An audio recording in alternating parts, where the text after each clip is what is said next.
Hey guys, it's me. Welcome back to my channel. If you're new here, hi, my name is Barbara. I just chat shit about books all the time. This is essentially what this channel is. You can subscribe. It would be really cool if you could like and comment on this video, by the way. You get nothing out of this. It's purely for me because it makes me feel less like I'm talking to just myself, and I like to hear what you guys have to say. It also helps with my engagement, and I would like to start taking YouTube a bit more seriously. So if you could do me solid, that'd be great. That being said, let's just jump right into the video of me chatting shit about books that I read recently. Part 2. These are basically just the books I've read over the autumn season.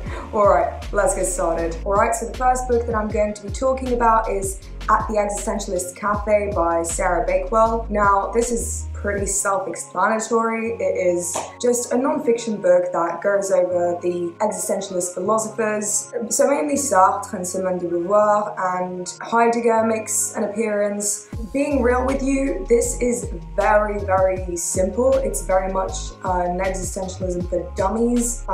Now, I'm a dummy, so this was perfect for me. I thoroughly enjoyed this. I feel like Sarah Bakewell made a really, really good job at explaining it to us in a very kind of entertaining and simple way without appearing condescending. I feel like people who explain philosophy through writing to try to make it simpler tend to be incredibly condescending. I don't know how to explain it, but every time I've had to read any references to philosophy for school, I always found it to have such a holier than thou tone. And I really appreciated that we didn't get this. There's quite a few little funny quips in there. The philosophers are presented almost as characters from a novel. It's just very well made. The main ideas are explained in such a clear, fantastic way that I flew through this, guys. It took me a while because I did have exams at the time. So even though I wasn't reading frequently, when I was reading, I would get through like 100 to 150 pages in one sitting because I was just so interested, so fascinated. And I think that even for people who aren't particularly into philosophy, you could really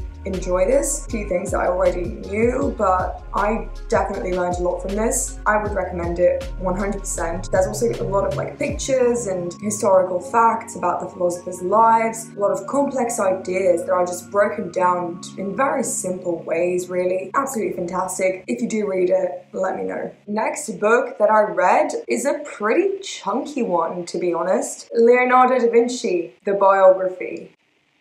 She's thick. She's really thick. I bought this book years ago. I remember distinctly, actually I didn't buy this book. I pestered my dad until he bought me this book. And I remember I always used to go to the same English kind of speaking bookshop in Dubrovnik. It was in the old town. I don't think it exists anymore. But basically they had this book and I thought it was beautiful, and I've always been really into art, and I asked my dad to buy it for me. And he said no. And then I asked him like 12 more times and he eventually relented, and he said that if I didn't read it, I was paying him back. Fast forward like 6-7 years later, I finally fucking read this shit, so I won't be paying my dad back for it. And I am so glad I did. I learned so much, and can I just say, Leonardo da Vinci was so funny and eccentric to me. It was so fascinating to read about. There were some very interesting facts as well about how he's discovered facts that we know today way earlier than when they were officially discovered. So anatomical facts, certain physics theories that he kind of understood and half represented, but nobody really understood. And then years and years later, it was, recognized as an actual thing. It was absolutely interesting to read about, his genius really, and his personality, because what I really enjoyed is that this book just really goes into Leonardo da Vinci as a person. You learn kind of a lot about his habits, and something that I found really interesting is that he, never finished any of his pieces. That's a very well-known fact. And he was also such a proud and kind of headstrong man. I just really had a vivid picture of who I imagined him to be in my head. I didn't expect it. I honestly expected to be bored by page 50, and it was so interesting. I gave this 5 out of 5 stars. Again, as non-fiction goes, could not have been more interesting, especially if you like art. I noticed that, what was his name? Walter Isaacson, as he was kind of explaining Da Vinci's process, was kind of giving art tips. So I was just like, fuck, I get to know things and get better at art. This is neat. I like this. I like this a lot. It did get very long after a while. I'm not gonna lie to you. I feel like this book repeats itself a lot. By the time you get to page 450, you're kind of like, I feel like I saw this in like 3 different chapters. Like, why are we going through this again? But at the end of the day, it's more because of Da Vinci's repeated behavior throughout his years that you kind of see it. This is just the most complete idea that you will get of Leonardo da Vinci as a person. So even though you will get quite a few moments where you're like, I've heard this shit before, please stop. So I didn't count that as a strike against the book, but if you do plan on reading this, be aware that that is going to happen. You are going to like hear the same kind of shit all over again. You're going to see the same pattern all over again. If you are interested in learning a lot more about art history, etc., I would recommend this. If you have a lot of time on your hands, I would recommend this. Alright, now we're finally getting into some fiction reading, and then it's literally just almost exclusively fiction except for one from now on. And this is Rabbits for Food by Binnie Kirshenbaum. I'm not gonna lie to you, I bought this purely because of the cover. I mean, look at it. It's a rabbit. It's like nice muted tones. I don't think I've ever seen a more wonderful cover. Now, can I say the same about the book itself? No. Now, don't get me wrong. This isn't like the worst book that I've ever read in my entire life. It's not. So this is basically about a writer who is completely depressed and ends up finding herself in a mental institution, basically. This is not really driven by plot. It's mainly kind of, you know, internal monologues about depression. Not gonna lie, it's very funny. Like, Binnie Kirshenbaum has like grade A sense of humor. Some very good points are made in this novel, actually. I think that if you're reading it purely for the depression aspect, it can be good, but like, don't expect a story out of it. And also, the main character after a while just got on my nerves. Oh my god, but to a point that you cannot imagine. At first it was really funny reading about this like really fucking like snarky and mean character, but after a while it was just, it was getting tiring. Like, you can't base an entire 350 page novel, I don't know how many pages this has, literally 350, anyway, like a 350 page novel on a snarky character. Like, there has to be something else. And I feel like the main character had being a snarky bitch as not her main personality trait, her only personality trait. And, you know, it's funny for the first 100 pages, but then it gets exponentially worse until I felt like breaking whatever I was holding at the time. I mean, it's a fun and easy read. That being said, expect to grow extremely bored of the main character and her ways of interacting with the world. And it could have been so good though. I feel like that's really annoying. I feel like if Binnie Kirshenbaum had added like that little bit more personality to her character, it would have been much better, but she didn't. So it was a 2.5, 3 out of 5 stars for me. Alright, we're moving on. So next book I read is Heaven by Meiko Kawakami. I love this book so much. This is the story of 2 teenage kids in Japan who just become friends because they are bullied in school. It is such a wonderful, heartwarming story about friendship, but also it gets very sad and very real at times. Something that I really appreciated about this is that it's not naive, it's not sugar-coated. Kawakami knew to add just the perfect hint of just strangeness to her novel. And I thought that it was such a wonderful mixture where you kind of almost get this childlike feeling from it, but it's definitely not for children. And it's very sad, and you do really feel for the characters. They have such distinct personalities as well. I think I rarely read a book that is this short. It's not even 200 pages, guys. Yet the characters are so incredibly well developed. I don't know how Meiko Kawakami did this, how she somehow managed to like put 2 entire personalities in there. Every single character here seems to be very well developed. Even some of the kids that torment these 2 children are given the time to kind of speak and not necessarily explain themselves, but they are given a character, they are given a personality, and she does, as an author, give us the opportunity to understand the harassers if we choose to do so. It's not even like, oh, this kid who is really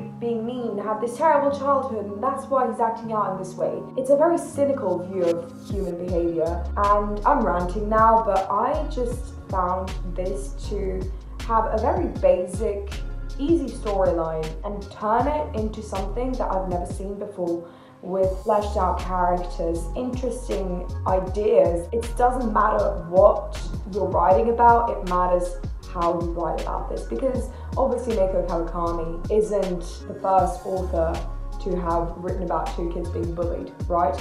But this is such a breathtaking originality that I had to add it to my favorites shelf. And I will definitely be rereading this. And I feel like even next time that I read it, I'm gonna be getting a lot more out of it. I absolutely love it. I would absolutely recommend it. It's a very fast read as well, but very impactful. Honestly, could not recommend it enough.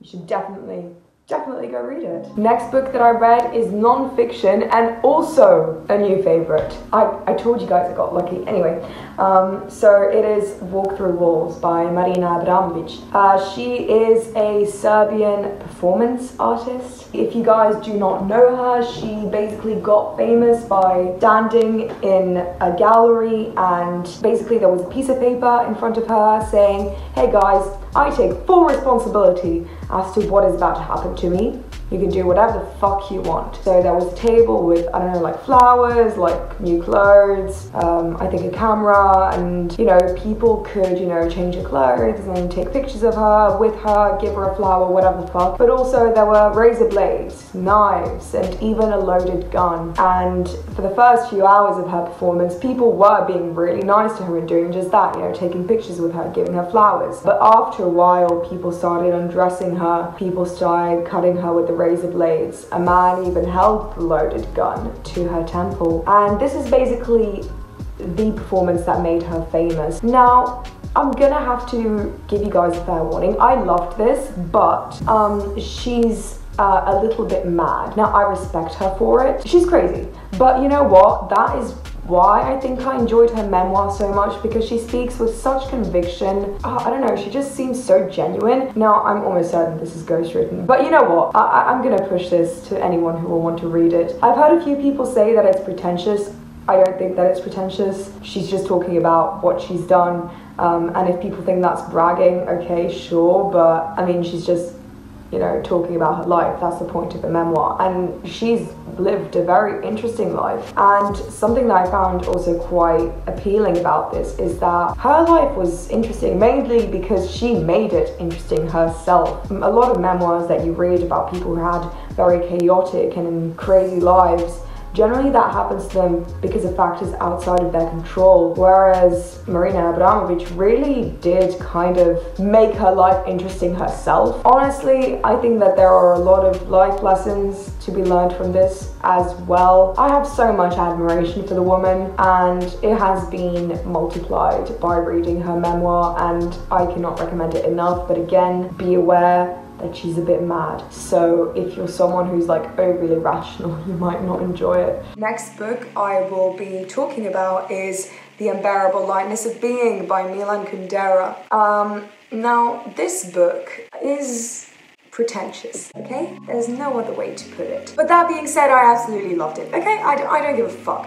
I realized that this book was essentially a way for the author to be like, guys, just look how fucking great I am. Like, just look at how well I write. First of all, because the prose is absolutely breathtaking, but also I think a lot. That being said, I absolutely loved it. Now, needless to say, this is not plot-based at all. It's very philosophical, very aesthetic in the sense where, you know, a lot of it is carried by the prose and the writing. There is a story, obviously, because it is a novel, but it's not the main aspect of this book. So in this book, we follow Thomas and Teresa. They live in Prague during Russian occupation, and they have different values. We can say that. We have Thomas, who's a dick, who sleeps around and cheats on Teresa all the time, and I absolutely hate it. And then we have Teresa, who is a girl who grew up with an abusive mother, and all she wants is just like a safe fucking family environment, which she doesn't get, and it's very sad. We also read about Savina, who is the woman on the side, right? She's a side chick. She is the woman who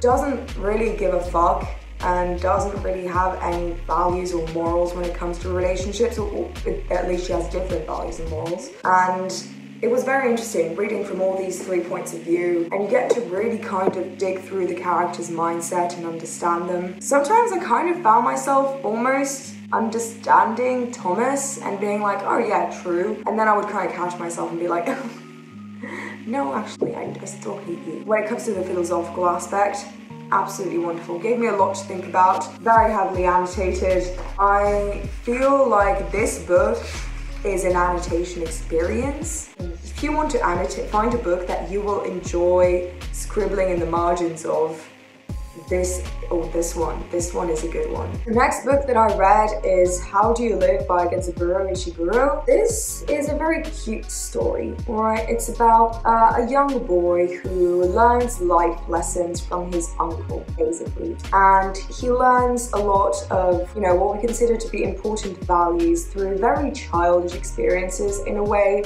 He, learns about being brave and being compassionate and how to be a good person, basically. Hence the how do you live. It's kind of like, how are you going to choose to live your life? Somehow didn't do much for me. Like, I don't know how to explain it. I feel like I just thought it was a little bit naive, to be honest. I feel like it is good for a younger audience, but at the same time, there's like a whole 12 pages about just Napoleon, and I'm like, I don't know a single 12-year-old who's going to sit through that. I really don't. So I think that it is a really wonderful book and you can still get a lot from it, but I did think it was a little bit naive. And I do think that it's probably because I'm used to reading stuff that's like kind of dark and gritty, where, this is a very hopeful and cute read. And I was just like, okay, but where's the betrayal and the dying and all that stuff, and so I think that's probably why it didn't have that much of an effect on me. I don't have much else to say about this one, unfortunately. I just was left feeling very underwhelmed.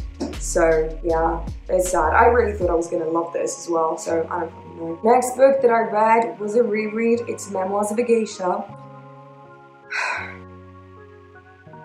I fucking wish I hadn't, because I don't think it's my favorite book anymore, guys. I don't know.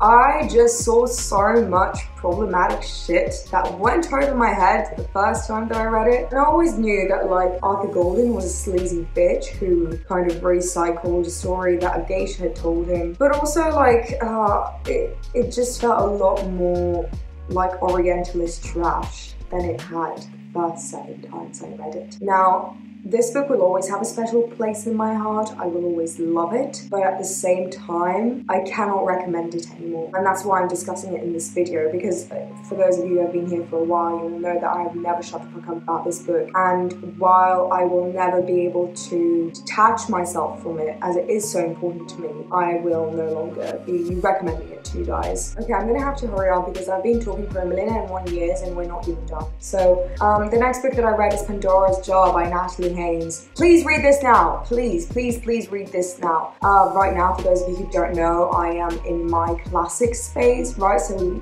we had our philosophy phase, we had our history phase, and now we have a slightly much more intense classics phase. So this is basically Natalie Haynes, who is a classicist, telling us all about the women of mythology and how they have been portrayed versus who they really were. And I have never read such a wonderful non-fiction book ever. Probably, well, that's a lie. That's literally a lie, but it's still really good. It is so funny. It is so real. You learn so much. I think that if, like me, you are kind of just getting into the classics, this is a great place to start because your mind has not yet been corrupted by all the men in mythology. So you learn a lot about most of the women that I hadn't even heard of. I hadn't heard of Eurydice, for example, which is kind of embarrassing. But if you are looking to get a new, more feminine perspective on ancient Greek myths, I would recommend it. And if you're not looking to get a new perspective on ancient Greek myths, I would still recommend it. So please read it, please, for me. Next book is Despair by Vladimir Nabokov. Fantastic. This basically tells the story of a man who plots his own murder. And I don't want to say more about it because this is kind of the book that you want to go into not knowing anything. One of the strong points of this book was also the very distinctive narrative that we get. The narrator, oh, so entertaining, so entertaining. Nabokov is obviously very talented at coming up with interesting mindsets, right? He wrote Lolita, so it is to be expected. I thought this book was fantastic. I thoroughly enjoyed it. The writing is beautiful, the narrative is dark and twisted, and oh, everything I love. And I really don't want to say much more about it because I just want you to enjoy it as much as possible.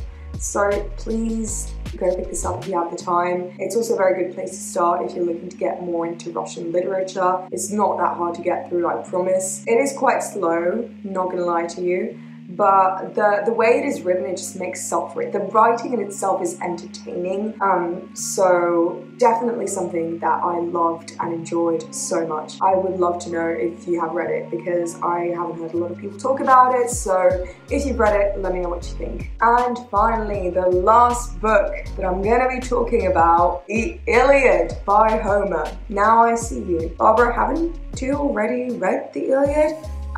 Yeah, kind of. I read it for university, and by I read it, I mean I kind of read it. You know when you're kind of reading something you're not fully engaged in, and you kind of drift off on page 40 and you wake up on page 72 and then like 7 characters have died, so you have to go read the spark notes to pass your exam. That's how I read the Iliad and the Odyssey and the Aeneid. And I have decided that I'm going to go back to all 3 of those, and I could not be more delighted to have rediscovered the Iliad. I'm not going to say too much about it now, first of all because I don't have the time. I have shit to do. I'm not going to impose it on you either. I'm going to be making a whole ass video about the Iliad, whether you like it or not, because my friends and family, they've had it up to here with my ravings. So I will be making a video about it and how I feel about it, I don't know how I'm gonna go about it. I'm gonna make a video about it. I'm sorry, basically. Right, that's it. Thank you guys so much for sitting through what is probably like a 45-minute video at this point. Goodreads and Instagram are in the description. Follow me on both. I'm active on both of those. Subscribe to the channel, like, comment for engagement.